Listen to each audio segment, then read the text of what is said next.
Hello everyone, welcome to my channel. आज हम बात करने वाले हैं करंट अफेयर 16 सितंबर की और आज है वर्ल्ड ओजोन डे। इसका मैंने वीडियो बनाया है और मैंने लिंक डिस्क्रिप्शन बॉक्स में दिया है ओजोन के बारे में। ठीक है, और ओजोन क्या है, ओजोन डिप्लीशन क्या है, ये सारी चीज़ें मैंने वहाँ पे एक्सप्लेन की हैं। आप उसे देख सकते हैं और हमें जानना भी चाहिए।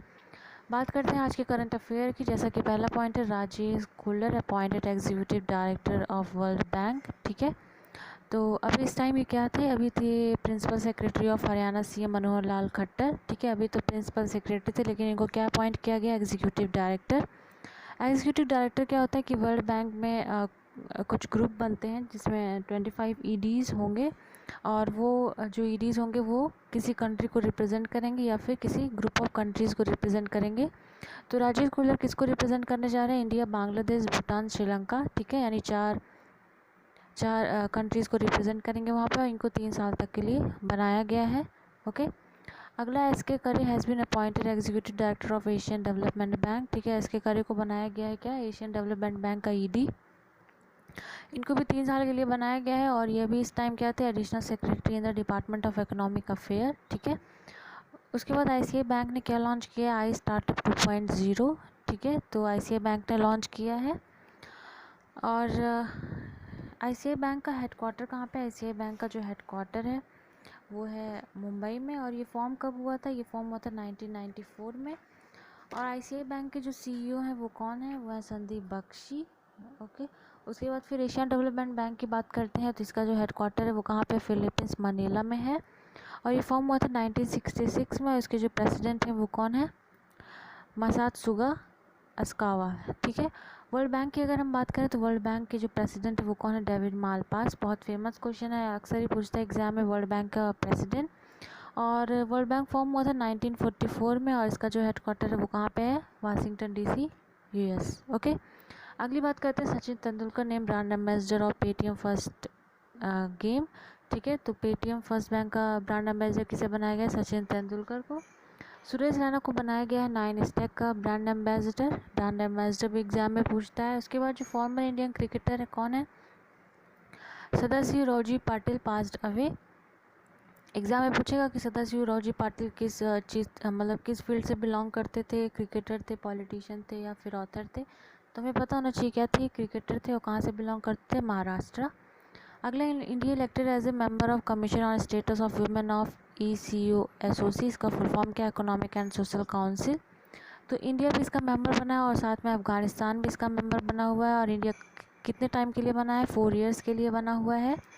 ठीक है, और जो इकोनॉमिक एंड सोशल काउंसिल है इसका जो हेडक्वार्टर है वो कहाँ पे, न्यूयॉर्क में है। इसके जो प्रेसिडेंट है वो कौन है, मोना जूल है। और ये फॉर्म कब हुआ था, 1945 में फॉर्म हुआ था। अगला देखते हैं, would McKinsey international institute release global discovery 2019 continuation of profitability report. तो इस रिपोर्ट में टॉप कौन किया है, एनआईओसी। एनआईओसी का फुल फॉर्म क्या है, नेशनल ईरानियन ऑयल कंपनी, जो कि कहाँ की है, ईरान की है। तो ये रैंक फर्स्ट है। ओके, और इसका जो हेडक्वार्टर है वो ईरान में है। उसके बाद बात करते हैं, Yoshihide Suga become the new prime minister of Japan. ठीक है, जापान के प्राइम मिनिस्टर बने हुए हैं। और ये जैसे मैंने बताया था कि कौन सी पार्टी से बिलोंग करते थे, लिबरल पार्टी से बिलोंग करते थे। ठीक है, तो ये इंपॉर्टेंट क्वेश्चन है, पूछा जाएगा कि जापान का प्राइम मिनिस्टर कौन है। अगली बात करते हैं, Lionel Messi becomes ambassador of OrCam technology. ठीक है, ऑरकॉम टेक्नोलॉजी के ब्रांड एम्बेसडर बनाए गए। ये क्या है, एक फुटबॉलर है और ये कहाँ से बिलोंग करते हैं, ये बिलोंग करते हैं अर्जेंटीना से। उसके बाद है Lewis Hamilton wins F1 Tuscan grand prix 2020। Grand prix से एग्जाम में पूछा जाता है कि कौन जीता है, अक्सर लेविस हैमिल्टन ही जीतते हैं। ठीक है, और बात करते हैं टस्कन कहाँ पे है, तो ये इटली में है, इटली में एक सिटी है। ठीक है, उसके बाद Julian Messi rank number 1 in Forbes highest paid footballer. ठीक है, तो सबसे ज़्यादा रैंक नंबर 1 में जिनको हाईएस्ट पे किया था, कितना पे किया था, $126 मिलियन। ओके, और ये जो है सेकंड बिलियनियर बन चुके हैं आफ्टर क्रिस्टियानो रोनाल्डो। तो ये भी याद रखना है। फोर्स क्या होता है कि ये एक रैंकिंग निकालता है कि कौन सबसे ज़्यादा पेड है या कौन सबसे ज़्यादा किसके पास सबसे ज़्यादा पैसा है। तो ये सारी रैंकिंग निकालता है। और क्रिस्टियानो रोनाल्डो क्या rank second in Forbes highest paid footballer list, वो $126 मिलियन के हैं, ये $117 मिलियन के हैं। क्रिस्टियानो रोनाल्डो कहाँ से बिलोंग करते हैं? ये पोर्चुगल से बिलोंग करते हैं, ठीक है। अगली बात करते हैं, एग्जाम में पूछता है जो भी प्लेयर्स होते हैं वो कौन से एक गेम से रिलेटेड हैं, और साथ में उनकी कंट्री भी पूछता है कौन सी कंट्री से बिलोंग करते हैं। अगली बात है, Adani green becomes first Adani group company to cross ₹1 trillion M cap, ठीक है। तो अदानी ग्रुप कहाँ की है? अहमदाबाद की कंपनी है, ठीक है। उसके बाद बात करते हैं, मिलो becomes the official partner of royal Challengers Bangalore. तो रॉयल चैलेंजर का ऑफिशियल पार्टनर कौन है? मिलो। मिलो क्या है? एक पाउडर कंपनी है, मतलब जो प्रोटीन पाउडर होते हैं वो है मिलो। अगला है, Gujarat and SIDBI signs MoU to help 3.5 million SMSME MSME amid कोविड-19 आउटब्रेक। तो गुजरात और सिडबी ने क्या एमओयू साइन किया है, ठीक है। सिडबी का फुल फॉर्म क्या है? Small industry development bank of India, ठीक है। और इसका हेडक्वार्टर कहाँ पे है? लखनऊ में है। और ये फॉर्म कब हुआ था? 1990 में। एक होता है सेबी और एक होता है सिडबी। सेबी का हेडक्वार्टर कहाँ पे है? मुंबई में। सेबी का फुल फॉर्म क्या होता है? Security exchange board of India, ठीक है। अगला है, India US sign agreement on defence tech cooperation. अगला है, US and Cyprus sign MOU for new training centre on border security. Cyprus क्या है? साइप्रस आइलैंड है यूएसए में। अगला है, British police handed over to India ancient idol of lord Rama Lakshman and Sita, ठीक है। उसके बाद Asian development bank expect India economy to contract by 9% in year, ठीक है। तो पूछा जाएगा एशियन डेवलपमेंट ने कितना एक्सपेक्ट किया है इंडिया की इकोनॉमी, तो कितना 9% ने कॉन्ट्रैक्ट ये एक्सपेक्ट किया है।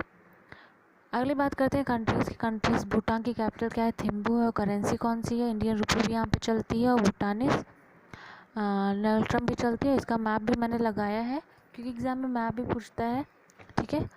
और अगला अफ़गानिस्तान, इसकी कैपिटल काबुल है। करेंसी क्या है? अफ़गानी है, ठीक है। उसके बाद है बांग्लादेश की कैपिटल क्या है? ढाका है। और करेंसी क्या है? बांग्लादेशी टका। श्रीलंका की बात करें तो कैपिटल क्या है? कोलंबो श्री जयवर्धने। और करेंसी क्या है? श्रीलंकन रुपी। कैपिटल क्या है? 2 कैपिटल है श्रीलंका की, और साउथ अफ्रीका की 3 कैपिटल है, ठीक है। तो ये याद रखना है।